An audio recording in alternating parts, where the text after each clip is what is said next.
ಏನೋ ಮೈಸೂರು ಜಿಲ್ಲೆಯಲ್ಲಿ ಮತ್ತು ಮೈಸೂರು ನಗರದಲ್ಲಿ ಕಳೆದ ಕೆಲವು ತಿಂಗಳುಗಳಿಂದ ಮಾದಕ ದ್ರವ್ಯ ಏನು ಅತಿ ಹೆಚ್ಚು ಮಾರಾಟ ಆಗ್ತಿತ್ತು ಮತ್ತು ಉತ್ಪಾದನೆ ಆಗ್ತಿತ್ತು. ಮತ್ತು ಅದನ್ನು ನಾವು ಖಂಡಿಸಿ ನಮ್ಮ ಕನ್ನಡಪರ ಸಂಘಟನೆಗಳು ಧರಣಿ ಮಾಡಿದ್ದು, ಒಂದು ದಿನ ಸತ್ಯಾಗ್ರಹ, ನಶೆ ಮುಕ್ತ ಮೈಸೂರು ಅಂತ. ಅದಾದ ನಂತರದಲ್ಲಿ ನಮ್ಮ ಪೊಲೀಸ್ ಇಲಾಖೆ, ವಿಶೇಷವಾಗಿ ನಮ್ಮ ಪೊಲೀಸ್ ಕಮಿಷನರ್ ವಿಶೇಷ ತಂಡಗಳನ್ನ ರಚನೆ ಮಾಡಿ ಏನು ಮಾದಕ ದ್ರವ್ಯಗಳನ್ನ ಜಾಲಗಳನ್ನ ಮಟ್ಟಾಕ್ತಕ್ಕಂಥ ಕೆಲಸ ಮಾಡ್ತಾಯಿದ್ದಾರೆ. ಏನೋ ನಿನ್ನೆ ಉದಯಗಿರಿ ಮತ್ತು ಇನ್ನೂ ಅನೇಕ ಪ್ರದೇಶಗಳಲ್ಲಿ ರಾತ್ರಿ 9:00ವರೆಗೆ ಎಲ್ಲ ರೀತಿಯ ಅಂಗಡಿ ಮುಂಗಟ್ಟುಗಳನ್ನು ಮತ್ತು ಬಾರು, ಟೀ ಅಂಗಡಿಗಳನ್ನ ಸಹಿತ ಬಂದ್ ಮಾಡಿಸ್ತಾ ಇದ್ದಾರೆ. ಇದು ಸ್ವಾಗತಾರ್ಹ. ಇಂಥ ಬೆಳವಣಿಗೆಗಳಿಂದ ಮಾದಕ ವಸ್ತುಗಳು ಏನು ನಡೀತಾ ಇದೆ ಸಮಾಜದಲ್ಲಿ, ಅದನ್ನು ಮಟ್ಟ ಹಾಕ್ಬೋದು.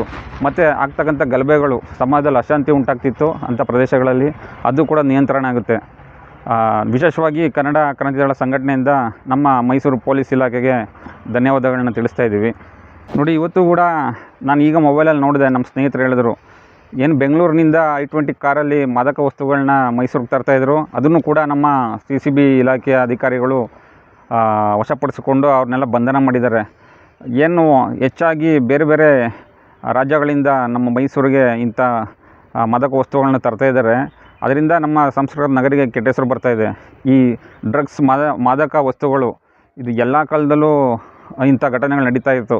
ಏನು ಬರೀ ಇವಾಗ ಕಾಂಗ್ರೆಸ್ ಸರ್ಕಾರ ಇದ್ದಾಗಲಿಂದಲ್ಲ, ಹಿಂದೆ ಕೂಡ BJP ಇದ್ದಾಗಲೂ ಮಾದಕ ವಸ್ತುಗಳಿತ್ತು ಮೈಸೂರಿನಲ್ಲಿ, ಮತ್ತು JDS ಇದ್ದಾಗಲೂ ಇತ್ತು. ಇದು ನಮ್ಮ ಎಲ್ಲರ ಕೈ ಮೀರಿ ಇದೊಂದು ಜಾಲ, ಇದೊಂದು ಮಾಫಿಯಾ ಹರಡ್ಬಿಟ್ಟಿದೆ ದೇಶಾದ್ಯಂತ. ಅದನ್ನು ಮಟ್ಟ ಹಾಕೋ ನಿಟ್ಟಿನಲ್ಲಿ ಇವತ್ತು ನಮ್ಮ ಮೈಸೂರು ಪೊಲೀಸ್ ಅಧಿಕಾರಿಗಳು ನಿರಂತರ ಪ್ರಯತ್ನ ಮಾಡ್ತಿದ್ದಾರೆ.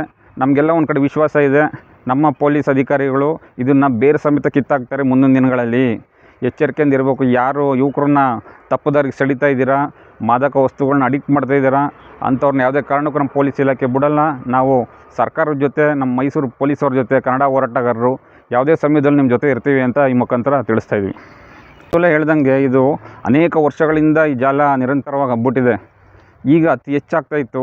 ಈಗ ಏನು ನಮ್ಮ ಕಾಂಗ್ರೆಸ್ ಸರ್ಕಾರ ಬಂದು ಮತ್ತು ನಮ್ಮ ಪೊಲೀಸ್ ಇರ್ತಕ್ಕಂಥ ಮೈಸೂರಿನಲ್ಲಿ ದಕ್ಷ ಅಧಿಕಾರಿಗಳು ಇದನ್ನು ಬೇರೆ ಸಮೇತ ಕಿತ್ತಾಕ್ತಕ್ಕಂಥ ಕೆಲಸ ಮಾಡ್ತಿದ್ದಾರೆ. ನಮಗೆ ತುಂಬ ಭರವಸೆ ಇದೆ.